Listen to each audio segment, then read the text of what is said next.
Okay, hi everybody. So today we want to talk about neural networks.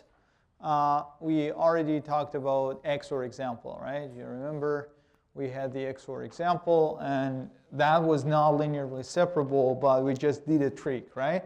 So we tried to design a bunch of features which were non-linearly related to the input, and then those features were linearly separable, right?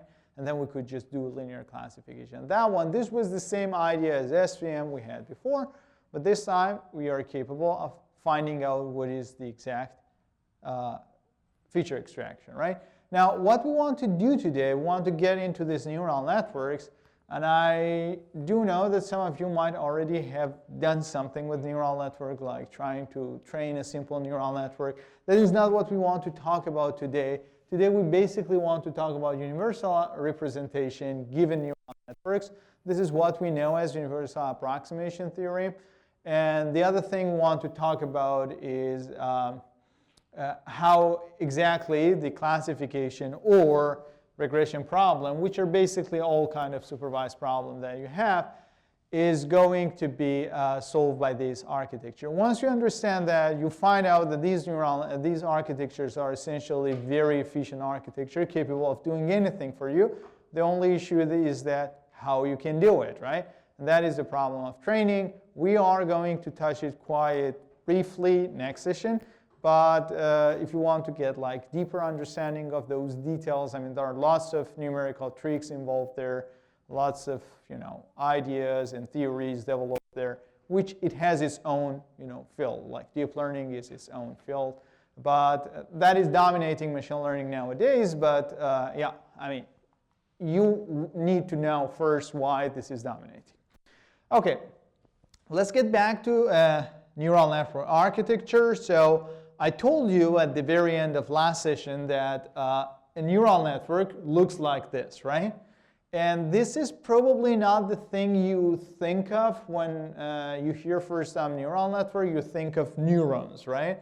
A bunch of artificial components that are getting connected together and doing something for you, right?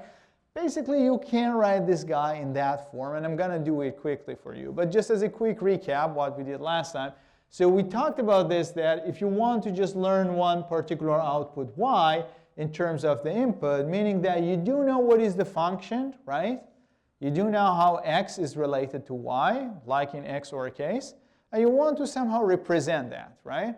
You want to build one architecture, you build one model, that this model is capable of finding out what that guy is, right?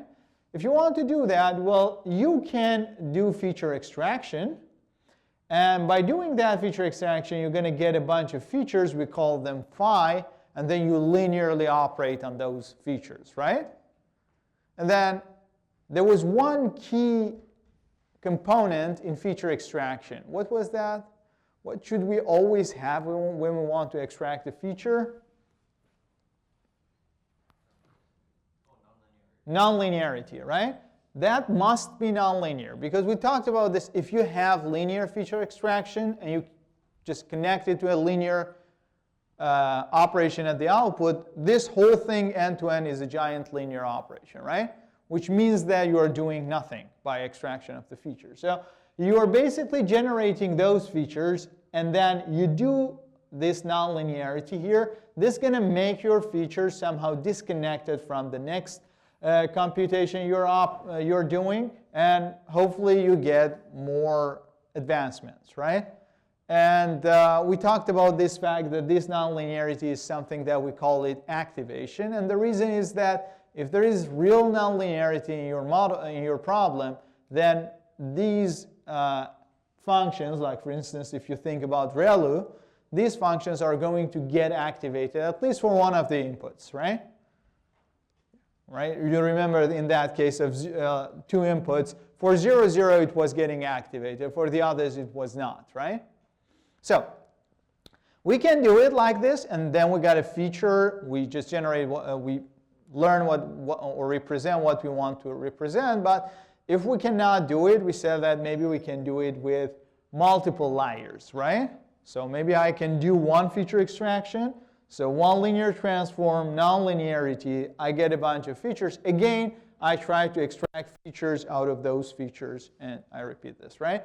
And now the big question here is that why should I do it like step by step or in a kind of cascaded form as compared to just, generate one set of features at once and then try to do a linear operation on them, right? This is a kind of question that we want to answer today. It's going to reduce the complexity significantly. But before doing that, let's formally define this neural network. So we are defining one particular operation. This particular operation is nothing but the linear classification that you had before. So I have d different inputs, x1 to xd, and I want to compute something out of it, right? And I indicate it's just computation, right? So a bunch of inputs go in, and then you get a value at the output, right? Pure computation. And how we can do it, we can get these different x's, multiply each of them to its own weight, add up a bias. This is going to be a linear transform of the inputs, right? You got your input, you linearly transform it. You can do it defined by adding a bias as well, right? And then at the end, you have one scalar value, right? And then in addition to that, you're going to add an activation, right? That value that you get, you pass it through one nonlinear function. This guy here, this is what we call it artificial neuron. And I think I mentioned this last time, that there is some background in biology, like Pitts and McClough, who developed this idea, were inspired by the nerves in the neural system of the human being, right, or intelligent creatures. Like you can think of these guys to be signals being released by synapses, and then they are going to add up. If those aggregate of that, if that aggregated signaling is above a threshold, then it's going to fire the output, right? And like if you want to simply think about the whole nerve system, when you touch something which is hot, this is the moment that you feel the temperature, right? Because the threshold is above something, then your nerve is going to fire, right? And it's going to send you some feedback like take your hands off, right? So yeah, that's a kind of computational model they try to develop, and because of that, people call this artificial neuron, because it's artificially mimicking what's happening in your neural system, right? Now, this is one single entity, one single component, but whatever we have shown in the previous slide, whatever we have shown last time, you can actually write it down in terms of a bunch of these guys, right? This entity. How we can do this? So that guy is activation, of course, and for the first of all, for the activation function here, we talked last time about this. We chose ReLU, right? And the ReLU was this function, so it was nonlinear because it was giving us x when it was positive, but it's going to make it 0, so you're going to block it when it's negative, right? There are also some other famous activation functions, for instance, step function. If I put this step function, what's going to happen to that artificial neuron? Any idea? Look at this guy. If I put a step function here, what would be the whole model at the end of the day?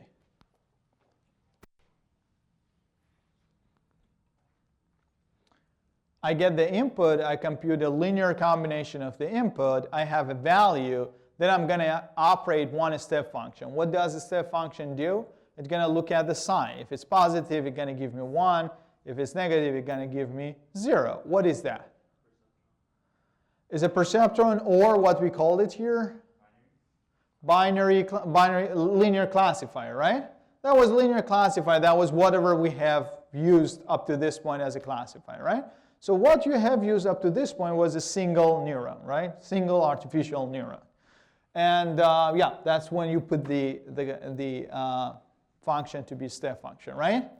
That activation function. We also talked about the case like this step function had the problem, we don't have gradient, we cannot simply optimize the weights. What did we do with this guy? How did we replace this? You remember? Sigmoid function, that was the logistic regression, right? This is another activation that you can use, right? Or maybe you want to center it at 0, so maybe you can use tan h, right? And there are a bunch of other nonlinear functions, soft ReLU, I don't know, some other forms. Soft ReLU you can have like pairwise linear operators, like you put a linear in between and then gradually you reduce the slope on the edges. You can do that one as well. But the most famous ones are sigmoid and ReLU, right? ReLU all the time. If you are really restricted with something that you need the output to be limited, then probably ReLU. Sigmoid is an alternative. Yes? How important is the choice of these activations? When it's deep, it's not really important anymore. But definitely these guys, I mean, if you think in terms of backpropagation and gradient computation, these guys are better, these smooth functions, because they carry gradient, right? All the time that you take partial derivative, there is some non-zero gradient. It helps you backpropagate, train better, right? But this is really minor in nowadays architectures. Yeah. So, everybody's cool? Questions? No question? Okay, so that guy is the artificial neuron, as I told you. I can simply show it in this form. So I have d different inputs. They are going into one node. This node is the guy which is doing the computation, linear operation on your inputs, and then it's activating that, right? So I'm just compactly representing everything in one node, okay? And here what you can see is that these green edges are actually the guys which we are able to learn, learnable parameters which we are able to optimize, right? These are the weights and the bias, right? So these are the guys which we are going to play with, and when we play with, we are changing the output, right?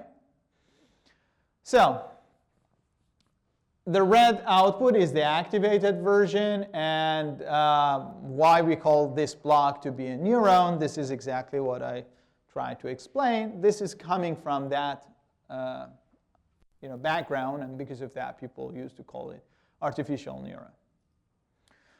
Okay, now we have this guy, and essentially, as I said, this block diagram that we have here, we can represent it in terms of that particular neuron, that entity. How we can do that? In order to represent that, let me just think about the first layer here, okay? In the first layer, I am first of all computing a bunch of linear transform, right? And say that my first layer has M1 different output. It means that I get D inputs, right? A D-dimensional input, and then I multiply it by one matrix. It's going to give me at the output one smaller or larger dimension. I call it M1, okay? So M1 is the number of outputs I get out of this linear transform, right? How can I write it down? I mean, obviously, this A vector, this whole vector, I can write it down in this form. Everybody agrees? This omega 1, the matrix, right? This omega 1 multiplied with the input plus some bias, right? This is the linear transform, the most general one that you can think of, right? Now, I can expand this omega 1 matrix. What is the dimension of this omega 1 matrix? How many columns it has? D columns. And how many rows it has? M1, right? So it's going to have M1 different rows, right? M1 different rows, D different columns, right?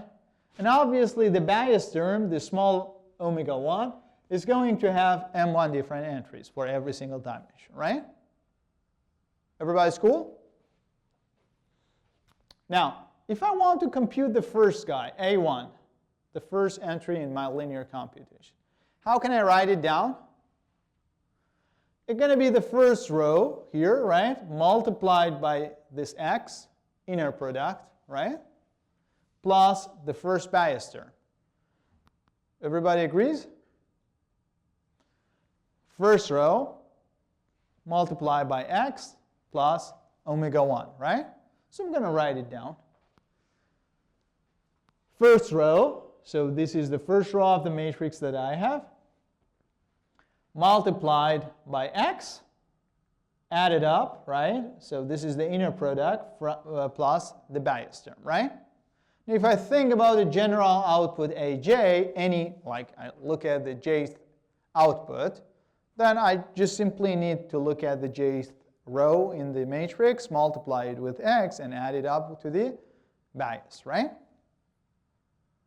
Now, I'm going to do this, and after computing that, obviously I am activating, right?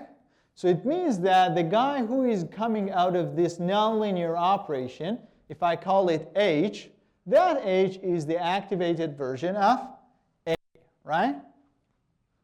Now, if you look at this h, can I connect it to an artificial neuron? Or the operation we had in an artificial neuron? What is the input here? The input is x1 to xd, right? x1 to xd gets multiplied to a bunch of weights. It adds up with a bias, right? And after all of these linear computations, I'm going to activate it, right? This is indeed an artificial neuron, right? Everybody agrees? So you can think of this h1 that you have here, the output of one artificial neuron, right? Everybody's cool? What about the second output, for instance, h2? This is the output of another artificial neuron, right? Which has its own weights and bias, right? So this is what is actually happening. So every single body that you have here is the output of one separate artificial neuron, right? So you can think of the first guy to be one artificial neuron. It has its own weights connected to the input and its own bias, right? The second guy has its own weights and its own bias, right? It's computing another output for you, and so on till the last guy in that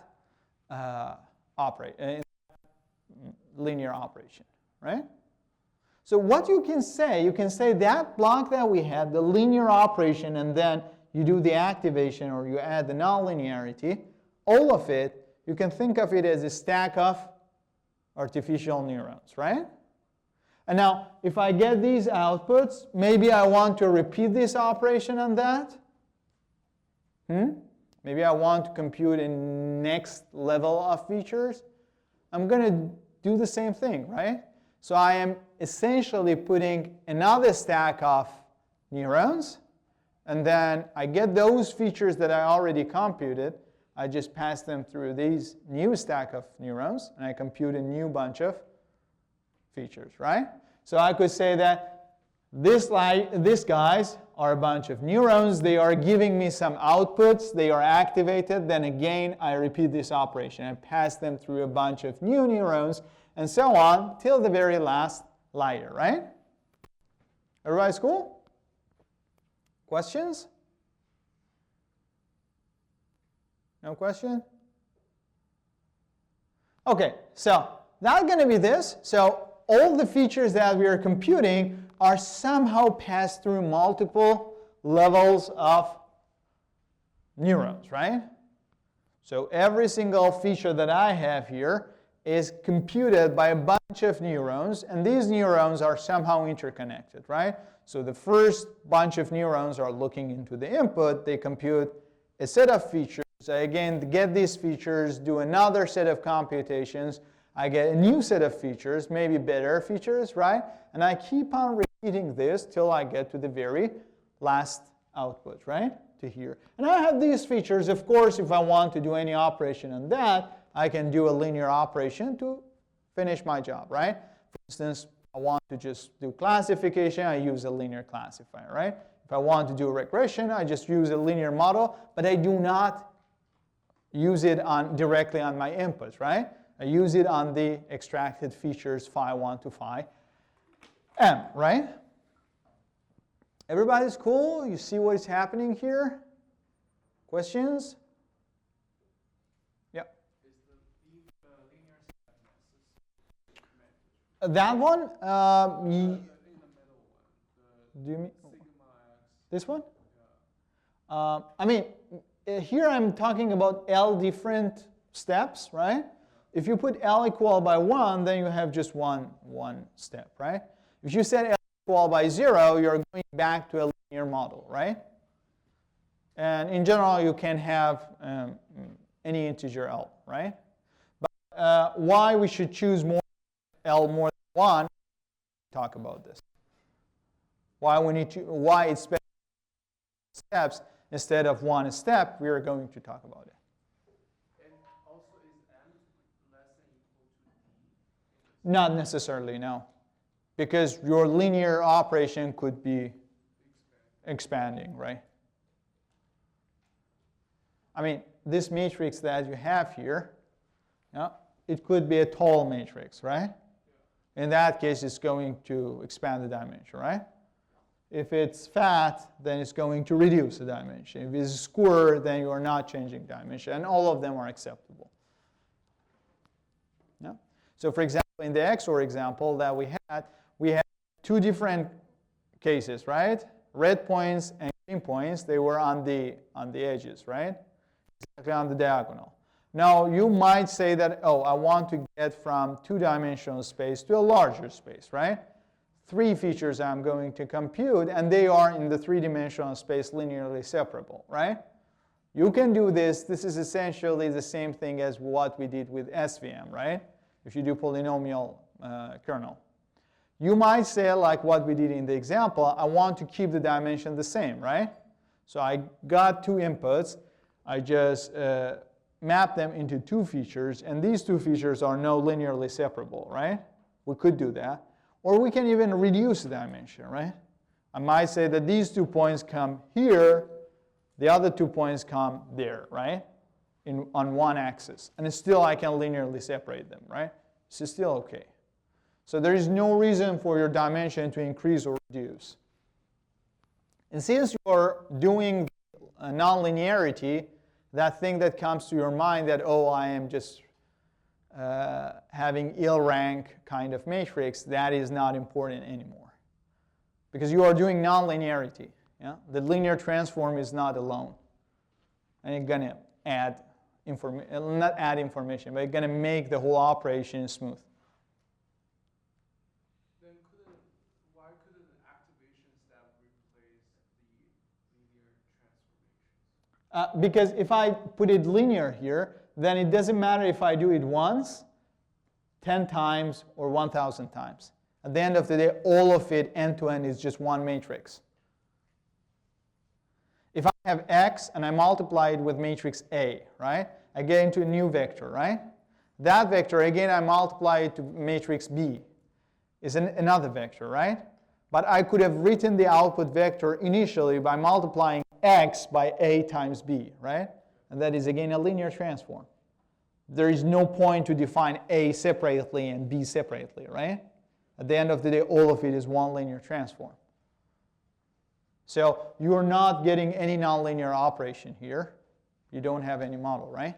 And any nonlinear model. It's just basically a linear model, and it doesn't matter how you decompose that matrix. At the end of the day, it's just one end-to-end matrix with limited degrees of freedom, right? But if you add nonlinearity in between, now the story is different, right? A times x activated is not anymore times b activated is not anymore a b activated, right? So now you have extra degrees of freedom. Make sense? Questions? Yes? How does the idea of the kernel here become alive? Like, is the last 5 essentially? Is the one you compute as embedding for your inputs, right? So this guy is this phi1 to phi m. This is the embedding you compute for your input. But the key difference here to the SVM is that you do not work directly with the kernel anymore. You learn the embedding. We use the kernel there because we didn't know what should we choose as embedding, right? So we said, like, okay, we only want to work in the dimension that we are.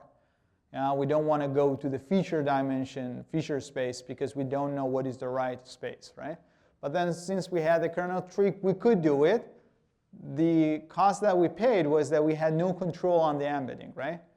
We select the kernel, it somehow indirectly selects the embedding. But here we're learning the embedding itself. Make sense? Questions? No question? OK. So, yeah. Now, once I have the features, then at the end of the day, I can compute my outputs. Say I have k different outputs, for example. I can compute those outputs directly from the features by a linear transform, right? The key point here is that y that I'm computing at the output, that guy is nonlinear function of the input. It's a linear function of features, it's OK. But since my feature is extremely nonlinear function of the input, this is still a nonlinear function of input, right? And what I could say is that this whole end-to-end x connecting to y is a nonlinear model, right? With lots of parameters. The parameters are essentially those weights and biases that are built into each layer. Everybody cool? Questions? No question? OK, so that's it. Now, we talked about, for instance, how we can classify out of seeing y at the very output. For example, we can use step function. We can use sigmoid. We talked about it before. I'm going to briefly mention it next time again. This time, probably, you're going to have a better idea, since we have more complicated models, which we can use to just design one probability distribution as we wish. OK, now, few definitions. This guy is what we call it feed-forward neural network. Why feed-forward? Because you start from the input, you just pass forward everything, right? You never go back to reset anything in between, right? This is a feed-forward neural network. Can we get back? Yes, we can do it. This is when we process a sequence that is recurrent neural network.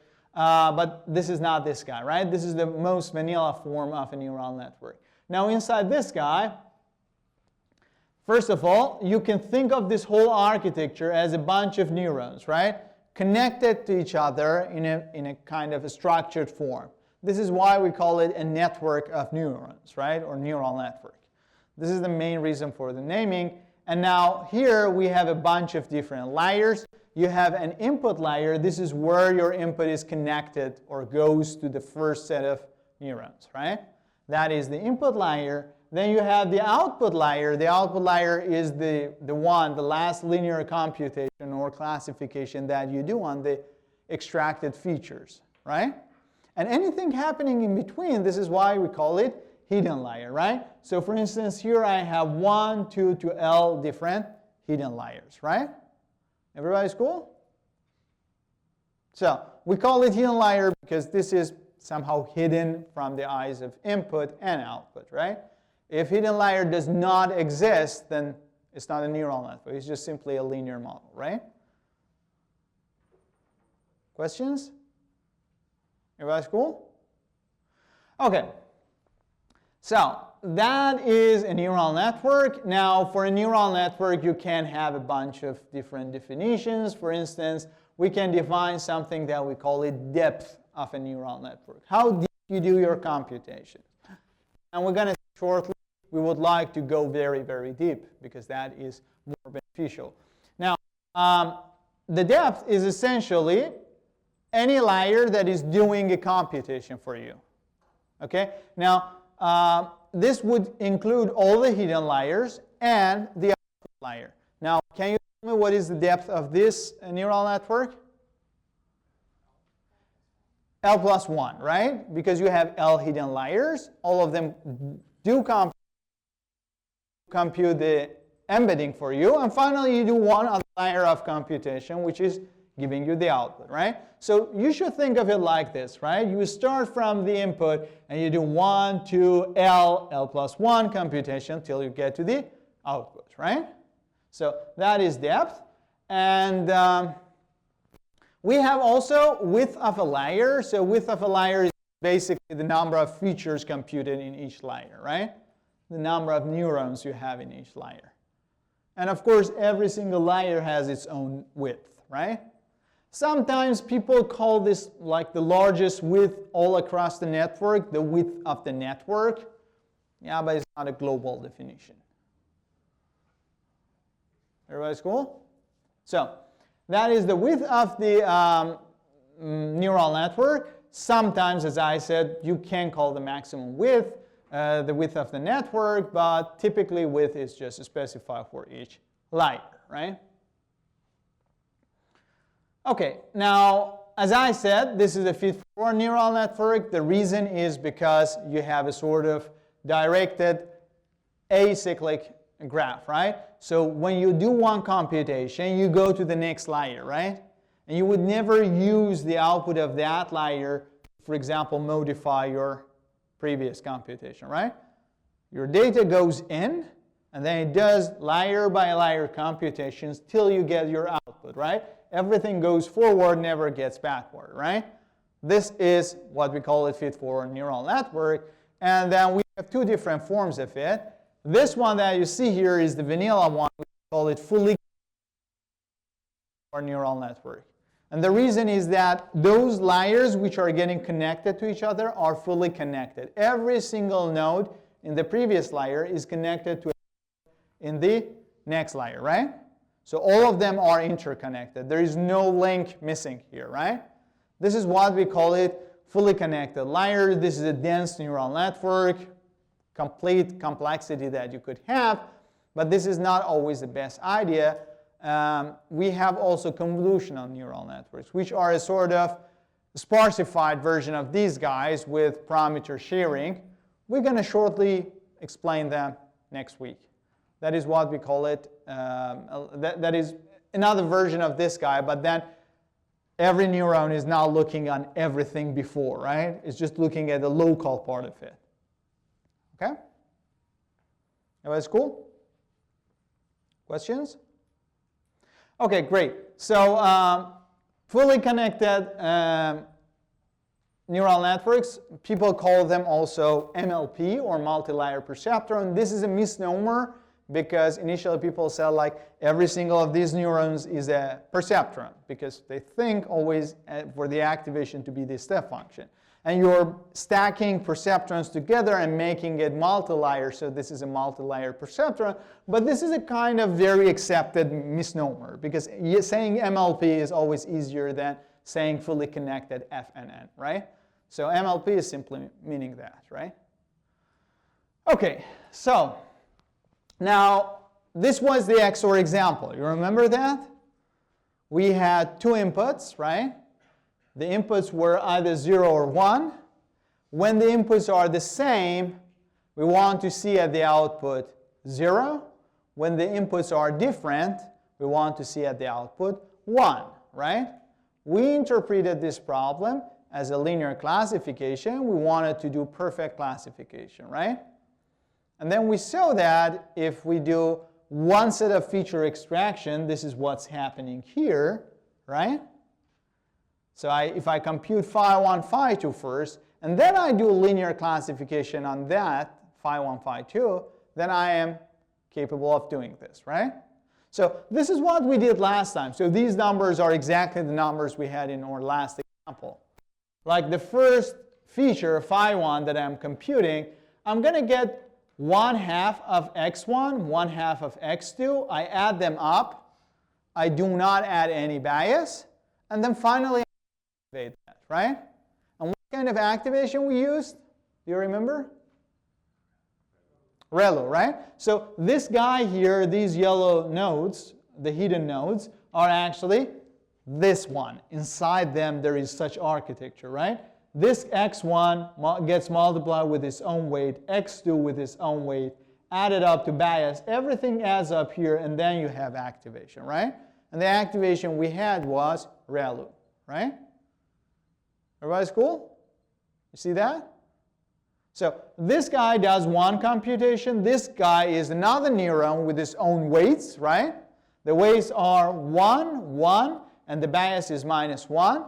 It again does its own computation, right?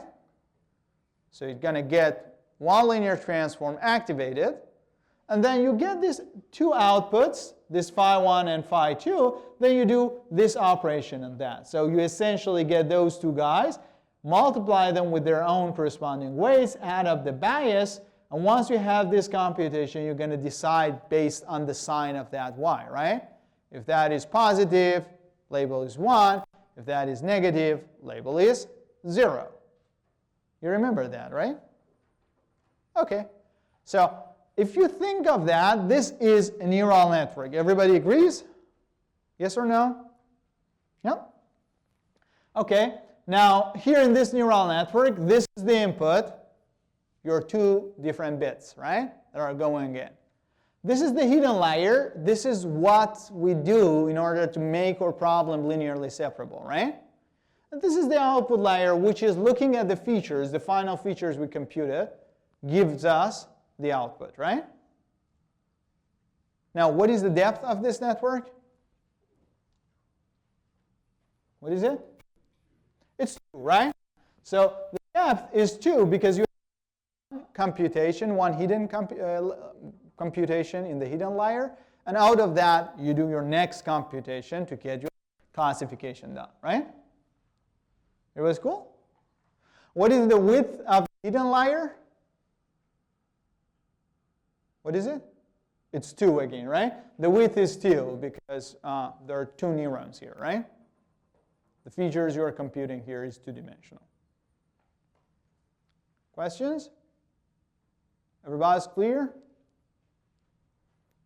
Okay. And yeah, here the width of the output is simply 1 because you have just one single scalar, either 1 or 0. And you can think of the inputs and outputs, right? Oh, one thing. Is it fully connected or not fully connected? It is fully connected, right? Because x1 and x2, they are connected to anything after that, right?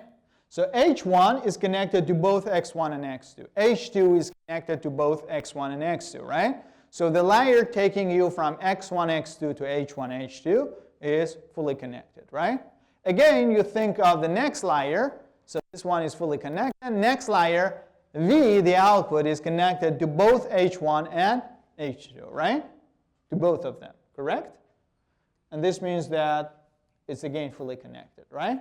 So the second layer is fully connected. This network is essentially a fully connected neural network. Now, how is the computation happening here? Or how is the inference happening here? For instance, say I have 0, 0 as the input, right? These are literally numbers. 0, 0 goes in, right? It's going to get multiplied to these weights. What is h1? It's going to be 0 times half plus 0 times half plus 0, which is 0, right? Passed through ReLU function, it remains 0, not activated really, right? The same linear computation that we had. And then here I'm going to get 0, right? What about the second neuron? It's going to again look at the same input. It's going to say 0 times its weight, which is now 1, right? Plus the other 0 times its weight, which is 1 again, right? Plus the bias, which is minus 1. It's going to be minus 1, right? Now minus 1 passes through ReLU. What is the output? 0. It's activated now, right? So it was minus 1, but we killed that sign, right? We just return 0, right? When you do that, you're going to get 0 here at the output, right? Now at this output you have 0, 0. That 0, 0 is going inside the next neuron, right? What does that neuron do? This guy is looking at this 0, the other 0. Each guy has its own weight, so 0 times 1 plus 0 times minus 1 plus the bias, which is minus 1/4.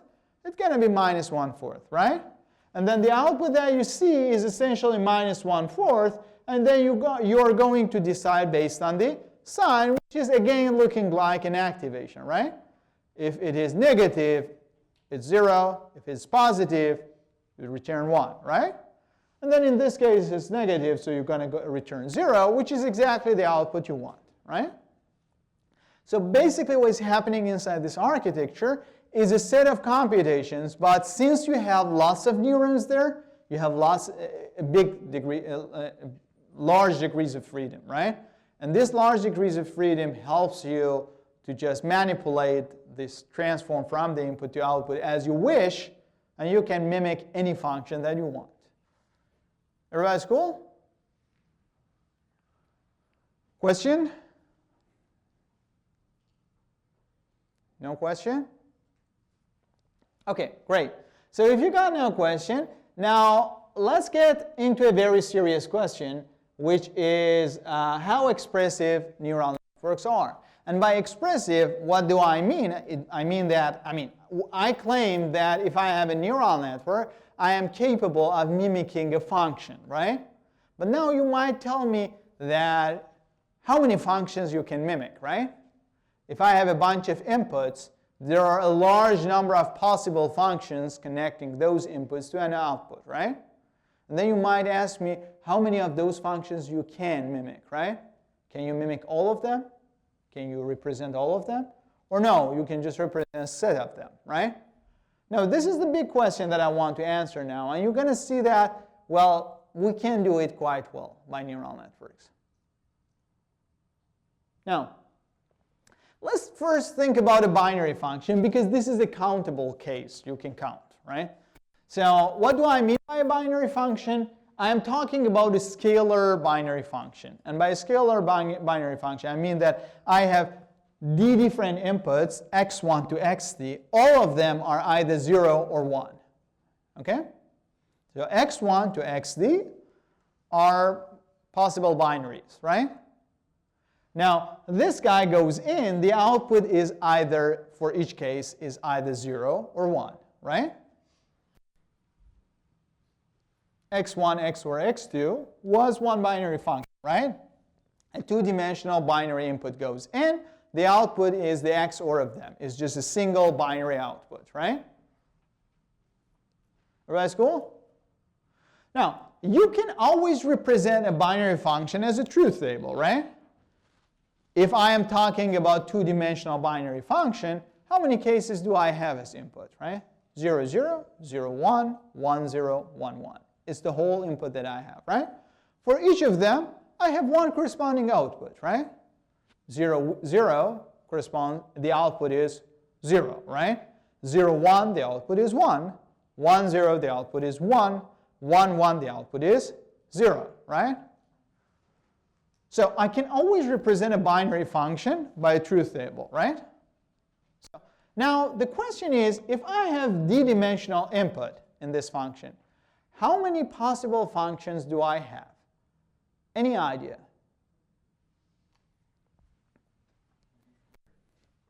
Sorry?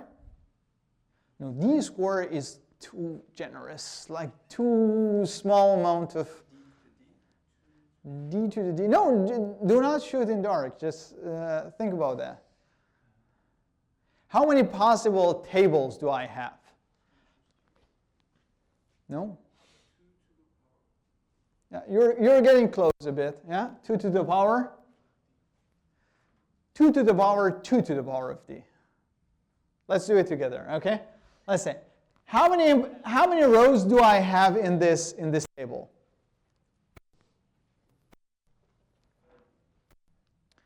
Say d equals by 2, right? I mean, if you are solving a combinatorial problem, as someone who has taught discrete math to kids, always think about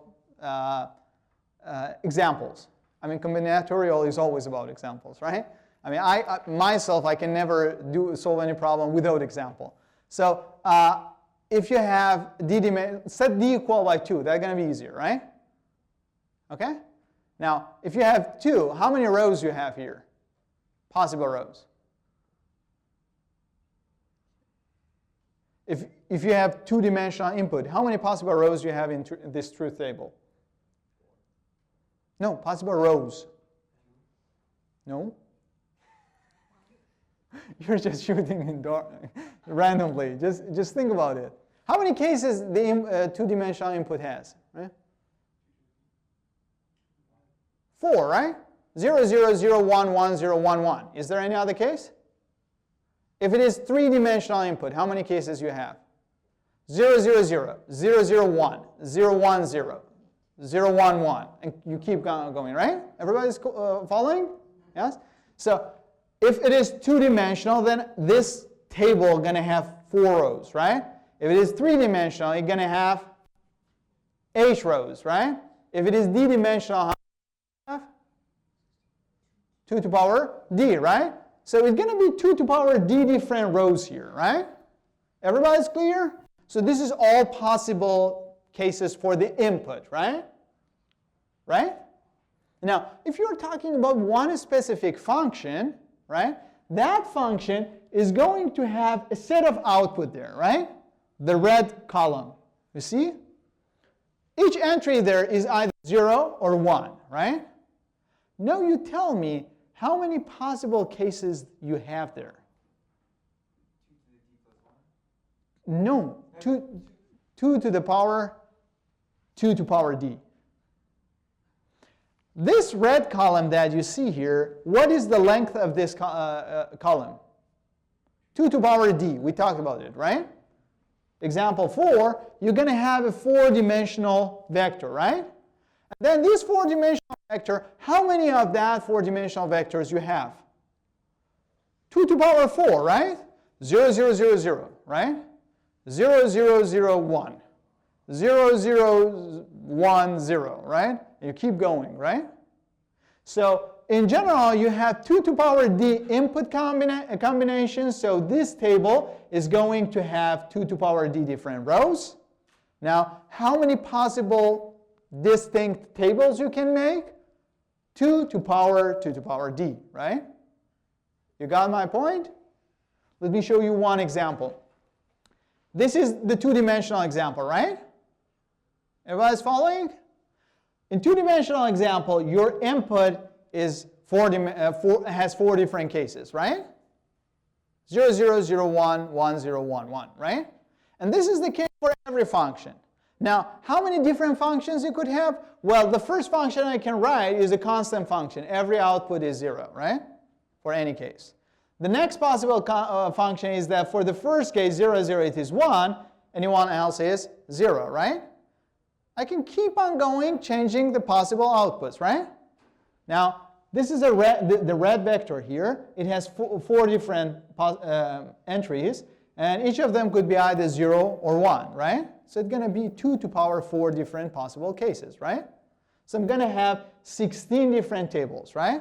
And they are distinct tables, right? They're going to have the same input, always, same table of inputs, but the output for every distinct input is different, right? Everybody's following? Everybody's cool? You see what I'm doing? Yes? Make sense? Yep. Great. Okay. So now, what I want to do, I want to know, for instance, how many, if I have a few number of, like if I want to represent these functions, I would be super happy if I have one neural network which is capable of showing any of these functions. Right? Like if I play with the weights of the neurons, I can change into any of these functions. You get my point? But my question is that if I really want to do that, first of all, can I do it? Secondly, if I can, how many neurons I need? You're following what I'm doing? The question is clear to you, right? So the point here that I want to answer is that am I able to just represent all of these 16 functions, for instance, with neural network? Or there are only, for example, 10 of them possible to be represented by a neural network. 6 of them, I am unable to do that, right? I mean, you probably guessed that I can represent any of them, right? But if that is the answer, the second question coming out is that how many neurons I need? How should this neural network look like? Everybody's cool? Yeah. In this scenario, it's the same neural network that's trying to guess all 16 versions. Right, right. All 16 versions, but you need to play with the weights, right? If you set a bunch of weights, this is function f1, right? If you change those weights, it's going to be F2, F3 until F16. My question is that is there a neural network which is able to just show all 16s for 16 different combination of weights? And if yes, how does it look like? Make sense? So this is what I mean by the expressive power of the neural network, right? Because if there's one neural network which I tune the weight and then is able to show any function that I want, that guy is the, the best thing I could think of in terms of representation, right? Because he's able to represent whatever I want. And at the end of the day, I can think of any operation in this nature to be at least approximated by a function, right? So there are a bunch of inputs, and out of that there is something computed, right?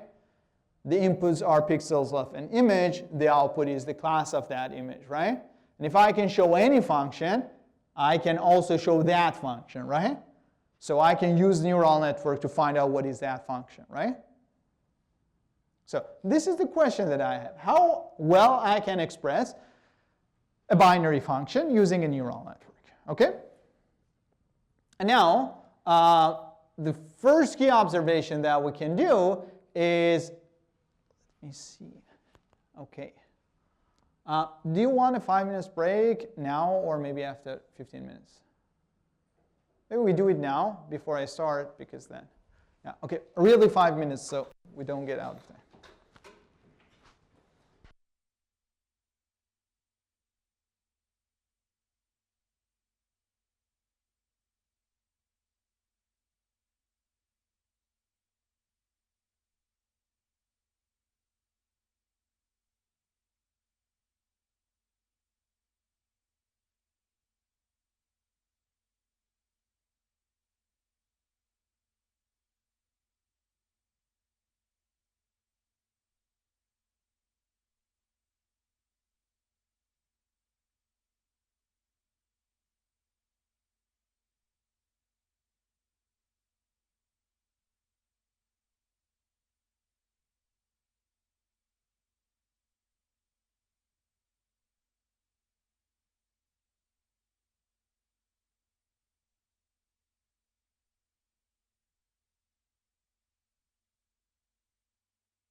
Okay, shall we start?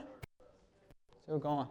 Okay, so yeah, now the question is that how many of these functions we can represent using a neural network. Now, the first thing here, if you want to answer this question, the first thing that you might observe is that many of these functions are linearly separable. Why? Because many of these functions, for instance, they are, one of them is, for instance, 1, the rest of them is are 0, right? Or, for example, 3 guys are 1, one of them is 0, right? And it's always linearly separable, right? If you have one guy being 1, rest of the guys being 0, you can always draw a line, right? So that is linearly separable. And many of the functions that you have are of this form. Everybody's following? So these functions, you can represent them by a single linear classifier, right? Which means if I want to call it a neural network, how many neurons do I need? 1. For this one, how many neurons do I need? If I have one dedicated neuron for this guy, I can do this job, right? I find the right weight to put the linear classifier, and that's it. Everybody's cool? Yes? So we don't necessarily an activation function for it to be a neuron. Like it could still be linear. To be a ReLU function, you mean? Or sorry, as in like at the end of a neuron when we activate. In the linear case, we don't need to activate. We activate. We use a step function, right? If it is, because the output of that linear combination, this line, when you put it, the computation that either positive or negative, right? And then you pass it through one step function, right? That is the activation. So all of it is one neuron, right? Make sense? Questions? No question? Everybody's cool, yes? Okay. So I can represent many of these functions in that form, right? For instance, this guy, as I said, or this one, this other function. Again, I have 3 ones, so I basically need to, again, draw a line to separate them, right? Now, but there are not all the functions looking like that, right? Some functions have, so these functions are linearly separable, but not every function looking like that. So, for instance, XOR. XOR, we saw it's not linearly separable. And what was the property of this XOR? If I think in terms of this column, how does it look like? 2 of them are 1, 2 of them are 0, right? And then when I have multiple 1s and multiple 0s, there is no, it might be still linearly separable, but there is no reason for that to be necessarily correct, right? Everybody's cool? Actually, XOR that I gave you as the example was the most complicated case. It's the only one in the 2-dimensional case that is not linearly separable. Because when you think about this 4 different points, even if 2 of them are 1, 2 of them are 0, you can still do it, right? When they are on one side, right? Or these two, or yeah. But the only case is that these 2 and these 2 are different, right? Okay. So now, this is the, when we have multiple 1s and multiple 0s, it might be the case that it's not linearly separable. But the key point there is that I can decompose it in terms of linearly separable functions. For instance, this guy is the XOR function, right? 0, 0, XOR is 1. Oh, sorry, it's the complement of XOR function. 0, 0 is 1, which is complement of 0. 0, 1, 1, 0, both of them 0. 1, 1 is again 1, right? This guy is again non-linearly separable, but I can write it down in this form in terms of these 2 different functions. Everybody agrees? Yes? Because the first function is only 1 for 0, 0, right? The second function is only 1 for 1, 1, right? And if I add these 2 functions together, right, then when the output is either 0, 0 or 1, 1, at the output I get 1. When the input is anything else, it's going to be 0, right? Everybody's cool? You see what I'm doing? So I can represent this guy, this one is linearly separable, right? I need one neuron here, right? This guy is also linearly separable. I need one neuron here, and I add them up. It's going to be the output that I want, right? So in this case, I need more neurons, but still I can do it, right? Now, for instance, in the example that I showed you, I have one function f2. This is the first linearly separable function, right? And then I can just do it by one dedicated neuron.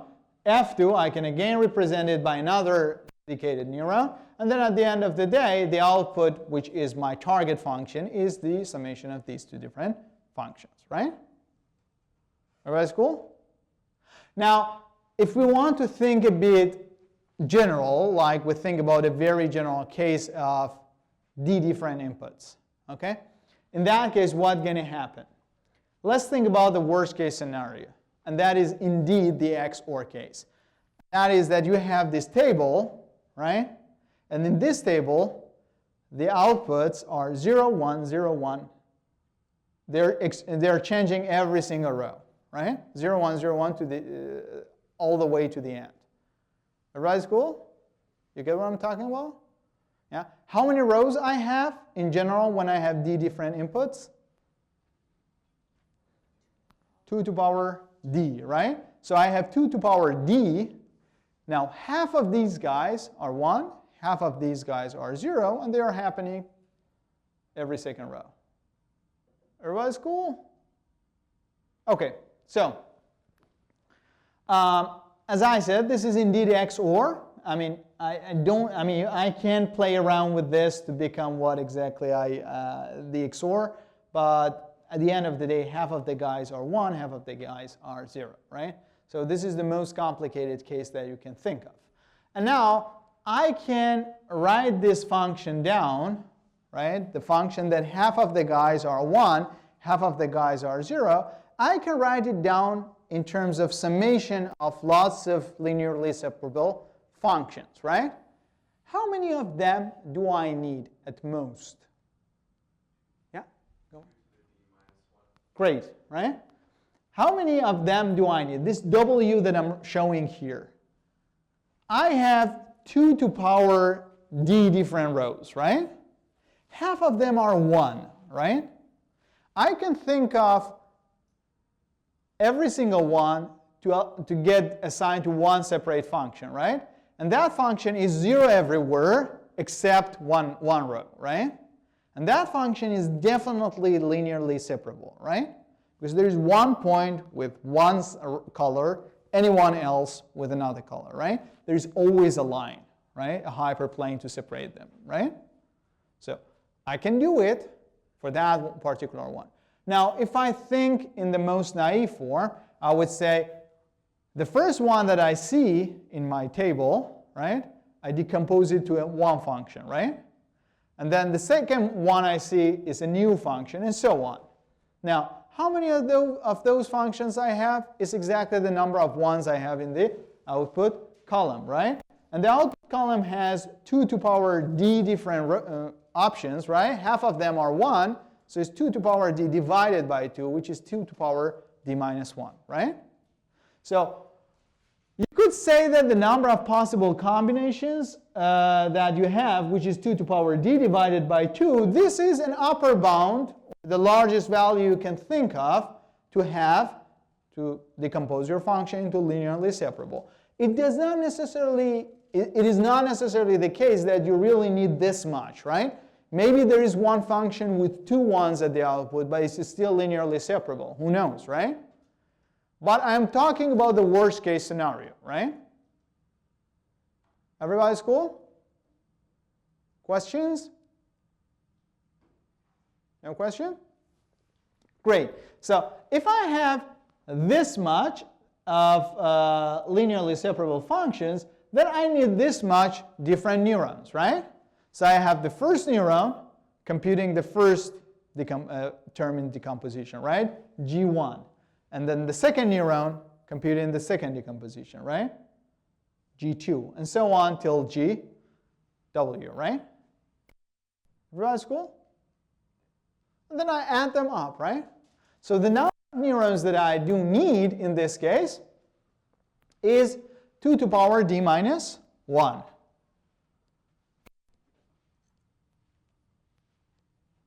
Any questions? Everybody's following? So in other words, if I have a binary function, d-dimensional binary function, I need 2 to the power d minus 1 different neurons in order to be able to show it if I think in this form, right? Okay, great. So if you think about this neural network, how many hidden layers does it have?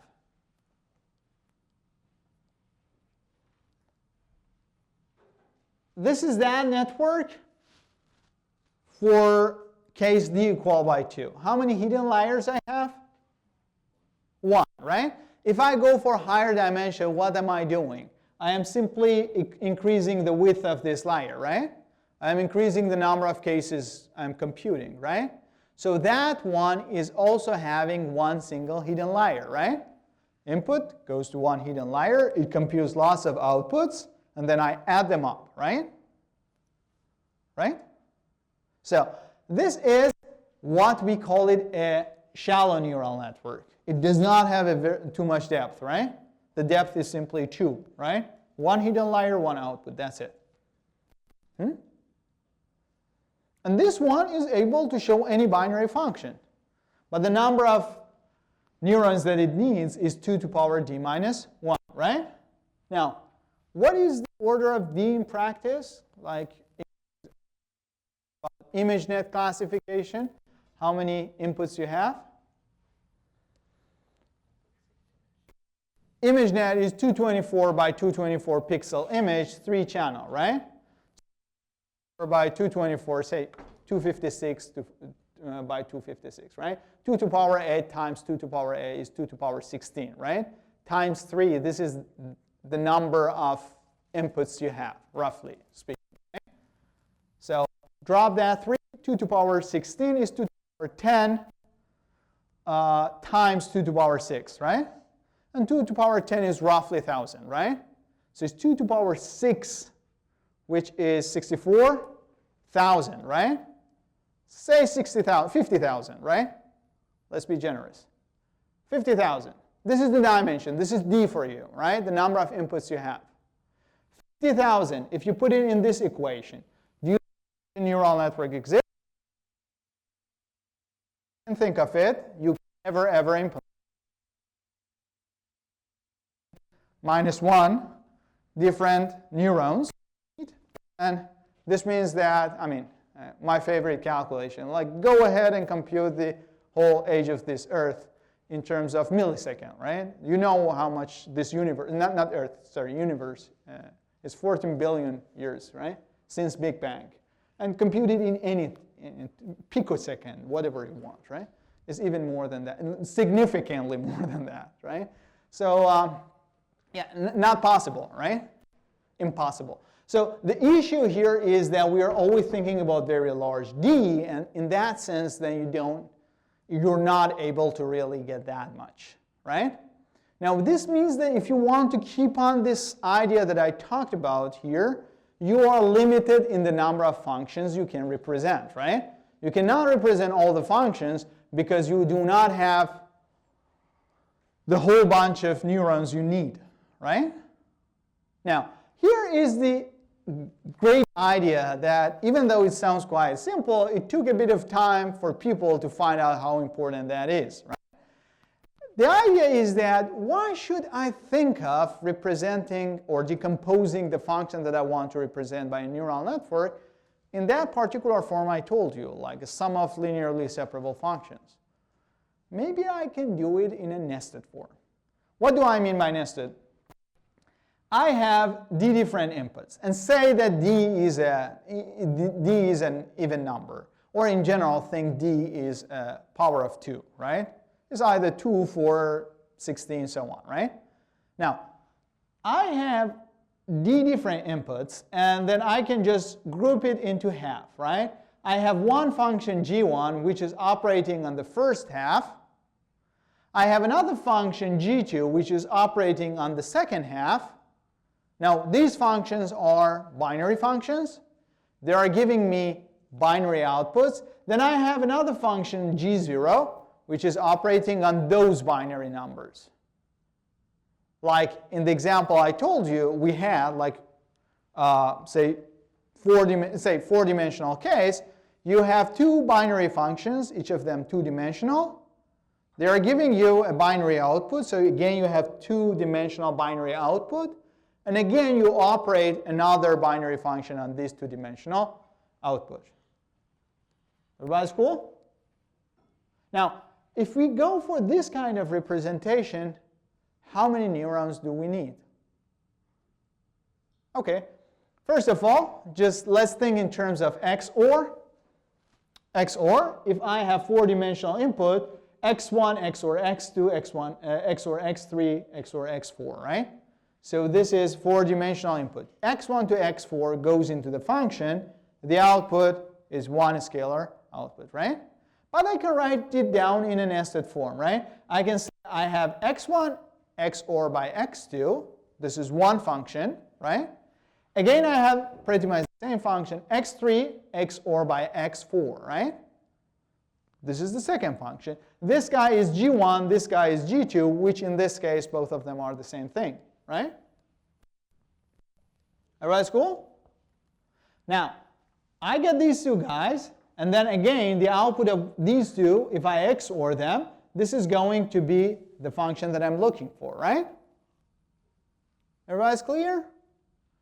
Now, one side question. I don't really want you to have it in mind, but just in case you have seen it before. Do you think any binary function, I can always write it down in this form, like in a nested form? The answer is yes. And do you know the reason? Have you seen Carnomap? You haven't seen Carnomap? So Carnomap, if you have any binary function, right? You can always write it down in a sequence of logical operations. This is why we have computers, right? Because any function, any operation we want to do on a binary input is either on or off, right? Let's write it down in terms of a logical sequence, right? If an XOR, you can say x1 or x2, x1 bar or x2, all of them AND, right? You do something like this, right? And those of you who had the course on logical circuits, this is one of the homeworks you always get, right? They teach you Carnomap and they give you one complicated binary function, and they want you to just write it down with the minimal AND and OR operations, right? So at the end of the day, any binary function that I give you, you can always write it down in a sequence of logical operations, ANDs and ORs, right? And then you can break it into half, right? The first set of operation is one function, the second set of operation is another function, right?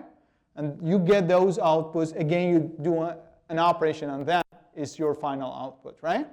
So any binary function that you have is actually possible to be represented in this nested form. Questions? Okay, so now if I think in this form, now the question is that, is there a better way of representing a binary function? And well, yes, the short answer is yes. Now let's think about this.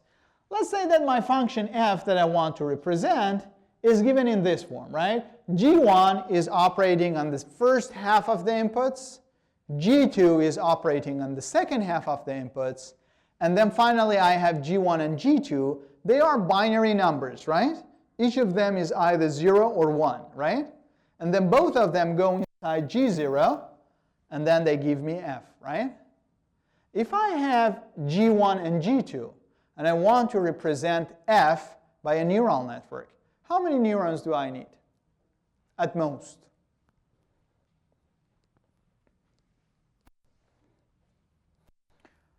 If you take the output as a neuron, it's 3, right? If you do not take it as a neuron, it's 2, right? It's essentially XOR function that we had, right? So if I have G1 and G2, I can just build one shallow neural network. G1 and G2 go in, right? I compute two features, and then I operate on them, right? Like the worst case is G1 XOR G2, right? This is the worst case. I can do it by two features, right? And anything else, actually, you can do it by a single neuron, right? Questions? Everybody's cool? You see what I'm doing? So let me do it here. G1, G2, right? If I have these two guys, then I can get them, maybe compute two features out of it, and then pass it to one output, then I get my function, right? I can definitely do for only two inputs. I can definitely present anything by this one, right? This is basically what we did, right? Now, the point here is that how I can find G1 and G2 then, right? G1 depends on the first half of the inputs, right? G2 depends on the second half of the inputs, right? Maybe I can repeat the same architecture, right? Maybe I could say the first half inputs, right? I again break them into two, right? I compute a function on the first half of the first half. I compute a function on the second half of the first half, and then I do a binary operation on that, right? That one is going to definitely give me G1, right? Same thing for G2, right? Everybody's getting that? So since G1 and G2 themselves are binary functions, I can always represent them in a nested form, right? I simply need to just make the input half, right? So what I could say, well, there is one other, I don't know, G1 prime and G2 prime. Here I don't know, G1 double prime, G2 double prime, that are computed on the first quarter, second quarter, third quarter, last quarter, right? And once I have this, I can compute G1 out of them by simply two neurons here and one last neuron here, right? So, for instance, in the XOR case, like X1 XOR, X2 XOR, and so on till X64, right? I could say the first 32, the second 32, right? Again, I go inside that 32, I would say first 16, second 16, right? Again, I want to compute that one, I go inside that, right? The first 8, the second 8, right? Again, I go inside each of those 8s, and then I would say first 4, second 4, right? And I keep on going, right? If I keep on going like this, I can always get back to the case where there is one function operating on only two inputs, right? Computing one binary output, and then it's going to pass it to the next computation, right? Everybody's clear? So I can get all the way to the beginning, right?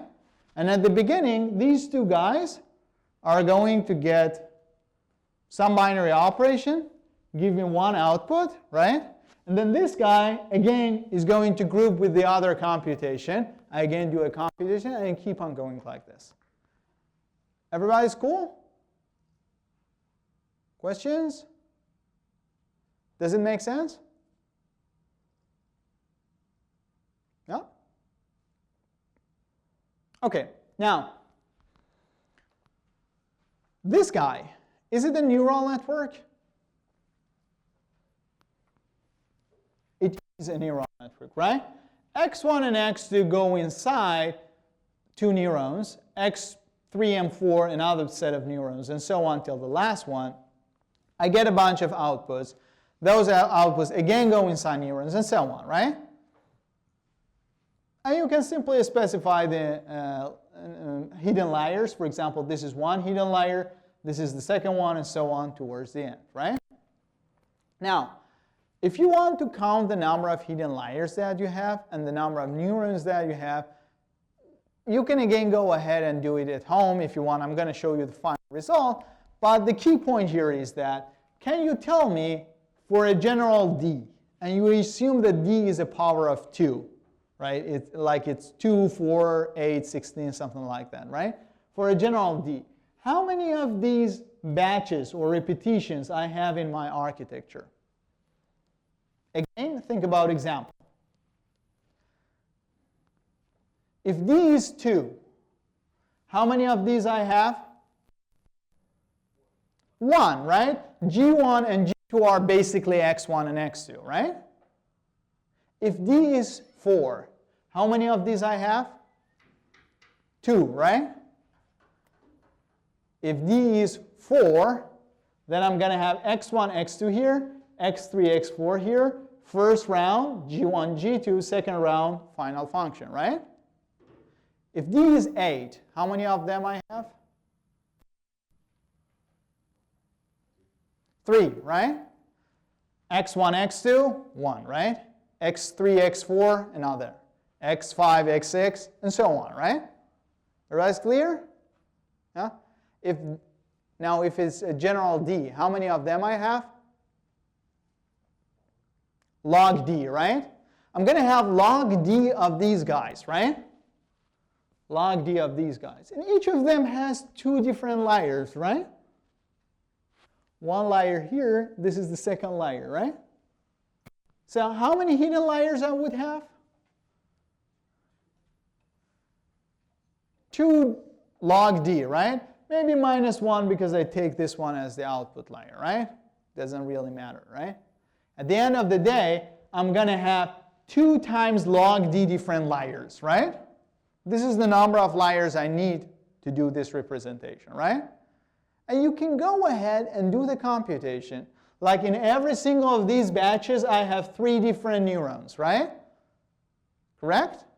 And you can go ahead, do a bit of calculation. You end up seeing that the number of layers, number of neurons that is in this neural network is actually adding up to 3D minus 1. Okay? Now, the number of neurons that you need in this architecture is scaling linearly. Just recall how many neurons we needed if we wanted to do it with a shallow neural network. 2 to power d minus 1, right? Everybody's recalling? Now, what is the difference? The difference is the difference between impossible and possible, right? Achievable. This one, 3D, like in my example, ImageNet image, it was 50,000, for instance, right? 50,000 neurons is totally feasible. You can simply do it, right? But 2 to the power 50,000 is impossible, right? But what is the price that we're paying? The price is that we don't have one hidden layer, right? In the other case, the shallow case, we had just one hidden layer, right? And then we compute everything one shot. Now, we have multiple hidden layers, right? This is what we call it a deep neural network. You have more layers, more than one hidden layer. If you have more than one hidden layer, that's deep neural network, right? And the key point about deep neural network is that when you just go deeper and deeper, with a fixed number of neurons, you can represent more and more functions, right? Everybody's clear? Questions? Yes? What's the meaning of the trade-off here? Like, we say if we have more hidden layers, is there like an implicit assumption that we're going to quote-unquote lose the meaning of the original data? Like, if the shallow version was possible, would that be the ideal case? Well, theoretically, in this context that I'm giving this stuff here, no, there is no cost you are paying. Because at the end of the day, I mean, end-to-end is the same function that you want, right? So you pretty much pay nothing, right? The only thing that you pay, maybe if you want to think, is a bit of more delay. I mean, who cares about a bunch of extra layers, right? So the key point here is that when you make it deeper, the capacity of, or the number of possible functions you can represent exponentially increases by the depth, right? But in practice, at the end of the day, you want to train everything by backpropagation, right? And the deeper you get, the worse would be your backpropagation, because your gradient is more vulnerable to vanishing, right? And this is the issue. But there are tons of tricks to get rid of that. This is why nowadays nobody does anything but deep learning, right? Because this is theoretically imposing no price, right? Make sense? You had a question? Yeah, sure. Okay. Everybody's cool? Yes. Yes, go ahead.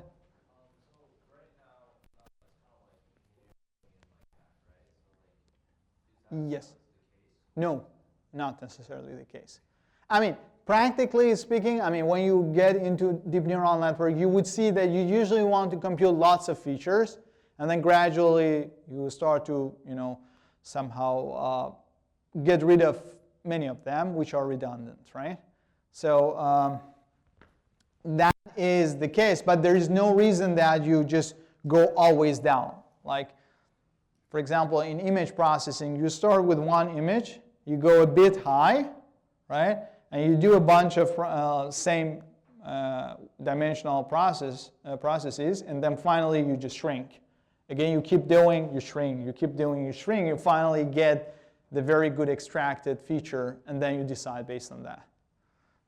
But here, this is only a kind of, say, worst case scenario architecture to show that, I mean, here we're talking about worst case, like there is zero mistake in our representation, right? This is why we had this sort of architecture. Obviously, what you see here is that this architecture is not fully connected, right? Because this x1 is not connected to this one, for instance, right? This is not fully connected. When you make it fully connected, you get more degrees of freedom, right? And you might be capable of doing it better. Questions? Everybody's cool? So, now, when we talk about deep learning, this means that you're doing machine learning using a deep neural network, right? It means that you have a neural network, a bunch of neurons connected to each other, either fully or non-fully, and then it's deep. It's not just one hidden layer. It's multiple hidden layers, right? And why this is a good thing to do is because your capacity is somehow exponentially going up, right? So instead of needing 2 to power d neurons, now you need only d neurons, right? So essentially, you can represent 2 to power d different functions with only d neurons, right? Exponential increase. Everybody's cool? Questions? So, yeah, that's the key point. This is what we call it essentially universal or approximation theorem. Here what it says that if you have a deep neural network, you essentially can represent any binary function, any Boolean function, right? Any Boolean function that I give you, you don't really care about d that much anymore, right? You just put a deep neural network, and that one is capable of representing that function, right? And the number of neurons you need is just linearly scaling with your input, which is feasible, right? What would be your input, right? 10,000? 100,000, you can easily fill 100,000 neurons, right? It's not a big deal. So that's it. But the question that you might say that at the end of the day, not all the problems that we have are Boolean functions. Well, there are 2 ways of answering this doubt. One of them is that everything on your computer is working based on Boolean function. This means that anything that you have, you can represent it or approximate it by a Boolean function. So at the end of the day, you should be able to do that. But there is also a more intuitive way of answering this question, and that is that most things that you do are possible to either write them down in a sequence of Boolean operations or approximate that by them. For instance, say you want to do a classification problem, and your classification is of this form. Anything in between these 2 lines, right, is one class. Anything outside is another class. Right? It's not a Boolean function. Why it is not a Boolean function? Well, the output is still Boolean, right? The output is either class 0 or class 1, right? That's it. But what about the input? Is it necessarily Boolean? No, any point in this 2-dimensional space could be the input, right? So input, it could be any real value two-dimensional vector, right? And this is not Boolean anymore, completely, right? But you can still represent it in a Boolean form. How can I do it? I could say, well, I have one classifier, which is looking on this line, right? Anything here is class 0. Anything up is 1, right? I have another one, which is like this, right? Anything above is class 0. Anything below is 1, right? Now, if I overlap these two, then this is going to be the original region I showed you, right? And this is, again, a Boolean operation, right? This guy and with this guy, right? When both of them are within that area, then it's one, or sorry, I guess since I'm showing the blue one with 0, this one or with this one, right? When it's in between both of them, it's going to be 0. When they are outside, one of them is 1, right? And there's going to be 1. Everybody's cool? You see what I'm talking about?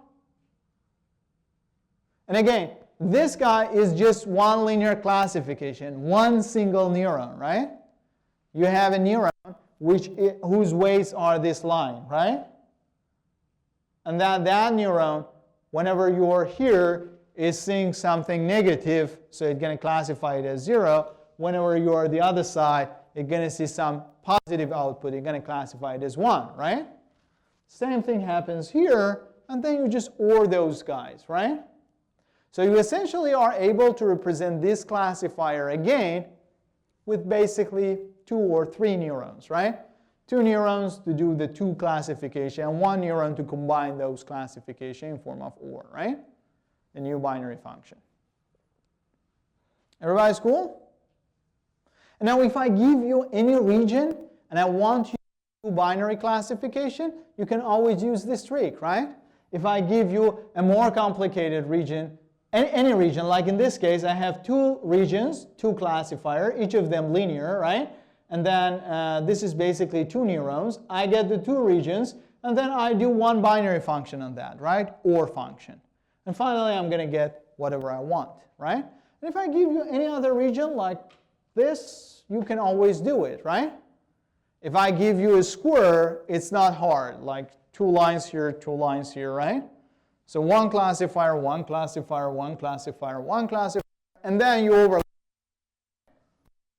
If I give you a pentagon, like 5 edges, you can again do it, right? Even if I give you a circle, you can approximate it by a polygon with lots of edges, right? And then the more edges you would have, the better your approximation would be, right? And by increasing the number of edges, you need just linearly more number of classifiers, right? So if you want to have a polygon with, I don't know, 50 edges, then you need 50 neurons plus 1 output, right? And then this is 51 neurons. You can simply do it. And that is a very good approximation of a circle, right? You can even go more, right? Everybody's cool? So pretty much, if I give you any binary classification, you can simply say that I can do this, right? Using a bunch of neurons, if you let me to just represent it deep enough, right? It might be that I need to compute something and then give it to the next layer and so on, but at the end of the day, I am capable of doing this, right? And the last thing is that you don't really need to have a binary classification, right? Because any multi-class classification is a sequence of binary classifications, right? If I have 3 different classes, right? 0, 1, 2. Then I could say I have a binary classification, 0 or 1 and 2, right? If it is 0, everything is over, right? If it is not, I have another binary classification, 1 or 2, right? You see my point? So actually, when you can do a binary classification, you can do any number of classes, right? Because any classification is a sequence of binary classification, right? Again, if you are able to represent any binary classifier by a bunch of neurons, you're able to represent any multi-class classification by a bunch of neurons, right? So what does that tell you? That tells you that if you have any classifier which is supposed to look at something, one image, one data, and then it's going to give you a class for it, right? Anything. It doesn't matter how complicated this classification is, right? At the end of the day, there is one neural network which is capable of doing it perfectly, right? It's guaranteed, theoretically, right? Maybe you don't know what that neural network is. How does the weights look like? How are the neurons connected to each other, right? But one of them exists, right? Everybody's clear? So this means that a neural network is a universal classifier, right?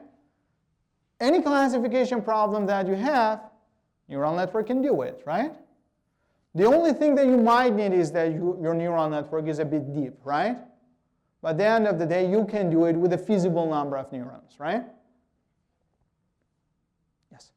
Can it also be said, that it will never also be perfect as a result of this? So for example, in the circle case, Yes. we would need like infinite. Exactly. This is then approximation, right? So a deep neural network would not be able to give a 100% accurate. Not necessarily, right. Like here, if the point really happens here in between, then you're going to get an issue, right? But you can make that error rate as small as you want, right?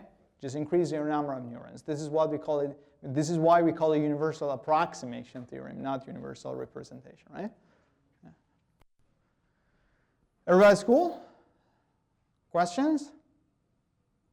So, moral of the story, neural networks are universal classifiers. Any classification problem that you have, you can represent it, or you can actually find the classifier using a neural network, right? And that neural network, it might be doing the classification perfectly in the case where the regions are edgy, right? If the regions have curvature, then it might be not capable of doing perfectly, but it can do it with as a small error rate as you want, right? You just need to increase the number of neurons you have to be able to better represent that classification region, right? Okay. So, and the key point here is the fact that when you go deeper, then the capacity that you have to represent functions is going to increase exponentially, right? And this is great. Like you go a bit deep, like 10 layers, and then you're just exponentially increasing the number of classification or classifiers that you can represent. That means that within those huge number of classifiers, one of them is either exactly the one you want, or it's very close to the one you want, right? Everybody's cool? So, moral of the story, any classification task you have, a deep neural network can do it, right? Now, you might tell me that when we talked about supervised learning, classification was not the only problem. The other problem was regression problem, right? But well, any regression problem, you essentially can somehow deform it into a classification again. How you can do it? Well, think about it. Let's say that I want to just approximate this function f of x, okay? And to make things simple, think of x to be two-dimensional input, right? Two-dimensional real-valued function, x1, x2, right? Then what is f? It's a surface, right?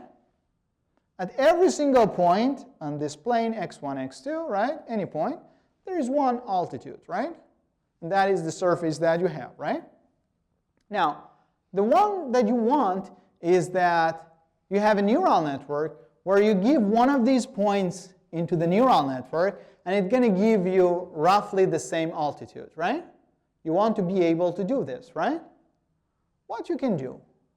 Well, if I grid this space of input, I grid it into tiny grids, right? I make it tiny grids, okay?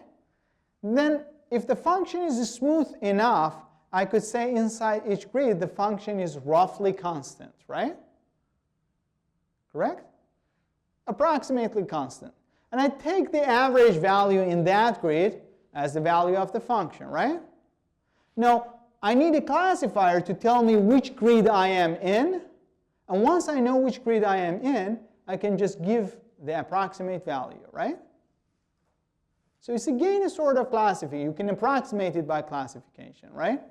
So this is the way I can do it. So I could say I have a bunch of grids, grid 1 to grid m. For example, in two-dimensional case, if I know my x1 and x2, they are between 0 and 1, I can, for instance, say I am going to grid it by a 10 by 10 grid, right?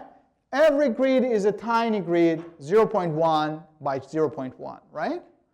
And I have 100 of those grids, right? So I have 100 grids, in general m different grids. For every grid, I can approximate my function within that grid by its average value, right? What is the surface of the grid? What is the integral of function on that grid, right? The integral of function divided by the surface of the grid is the approximation of the function on that grid, right? It means, like, roughly speaking, is the average value of the function on that grid, right? And then I could say I just need a classifier to tell me whether I am in grid M or not, right? If I am in grid M, this classifier tells me 1. If I am in any other grid, this classifier is giving me 0, right? So if I have M, capital M, 100 different classifiers, each of them is telling me which grid I am in altogether, right? And then at the end of the day, I get that guy and multiply it, that one value, which is the output of the classifier, with the average value of the function on that grid, right? That would be it. So it means that this is my true function. I make it grid by grid, right? And then I have a classifier. It tells me which grid I am in, right? Maybe this one, right? And the average value of function here is some value, right? I'm going to return that value, right? So I can approximate this function with this guy, right? Which is a kind of a step function grid form of the function, right? Now, if I increase my number of grids, the grid approximation gets more and more accurate, right? And going to be a better approximation, right? Meaning that any function, real valued input, real valued output, is going to be approximated by a network of neurons, right? Everybody's cool? Questions? So this is what we call it the universal approximation theorem. And what it says that if I have one particular function, f, and I have its approximation by a neural network. So f hat is a neural network. It's that complicated, very deep neural network. It takes, again, x. It gives you an output, right? Now, you can play with the weights inside this neural network in a way that the difference between your function, the true function, and whatever you are representing by your neural network, when you think about the maximum possible error among all possible inputs, right? That maximum error is even smaller than something called some epsilon that you set, right? But obviously, if you reduce this value of epsilon, the number of neurons you need to build this approximation f hat is going to increase, right? The more neurons you have, or a larger neural network that you have, the more representations you can offer, and because of that, a better approximation you can give, right? This is what we call the universal approximation theorem. This means that a neural network is a universal approximator, right? Well, this was the main reason people started to think deep neural networks are something important, right? Because obviously, like, you can assume anything in this nature, as I said, is a kind of functional operation, or at least you can approximate it, right? And if this is the case, then if you put one neural network there, there is one set of weights which is capable of approximating this functional operation, right? Everybody's cool? So this means anything you want to do can be done by a neural network, right? But that neural network, how exactly those weights are, how they are connected, the neurons there, is not obvious from this analysis here, right? It only tells you that they exist, right? It doesn't tell you what they are exactly. Everybody's clear? Questions? No question? Okay. That's pretty much this. So let me just, this is, last slide. So now, one thing that you might tell me is that when was this idea, anyone knows when was deep learning somehow a trend? I mean, the idea of using neural networks is very old, but when was deep learning recently getting late 20, like after 2012, right? After, and then you might tell me it's not that long before, right? So are these results you told any new? Actually, they are not new. They were developed, all of these universal approximation theory was developed in 80s, like Chaibenko, he's a UofT graduate. He did a lot of work on that. And I put you one paper, you can see, like in that case, he showed if you put as activation a sigmoid function, you can do whatever I showed you in this slide, this approximation. And he even talked about the number of neurons, like the order that the neurons scales in terms of epsilon. But the point here was that people said, okay, there is maybe one neural network that is doing anything for you. Like you put the neural network that does the job. And again, you have another job, and there is a neural network to do it for you.